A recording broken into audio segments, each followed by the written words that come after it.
তাদেরকে ভয় দেখানোর চেষ্টা করা হচ্ছে, আমাদেরকে ঘরে বন্ধ করে রাখার চেষ্টা করা হচ্ছে।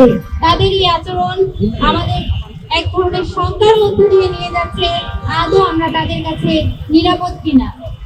প্রিয় সাংবাদিক বন্ধুগণ, প্রিয় দেশবাসী, আপনারা দেখেছেন গত 31শে জানুয়ারি গাজীপুরে একজন মধ্যবয়সী নারীকে ছুরিকাঘাতে নিহত করা হয়েছে এবং গতকালই চট্টগ্রামে সপ্তম শ্রেণীর একজন ছাত্রীকে ছাত্র দলের কর্মীরা সংঘবদ্ধভাবে ধর্ষণ করেছে।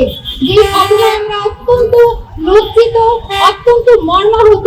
দেশের একটি সচেতন রাজনৈতিক দলের ছাত্র সংগঠনের জনশক্তিরা যখন এহেন লজ্জাজনক কাজের সাথে জড়িত থাকে, একজন ছোট শিশুকে তারা যখন গণধর্ষণ করে, তখন তা পুরো নারী জাতির জন্য লজ্জা, তখন পুরো রাজনৈতিক দলের জন্য লজ্জা।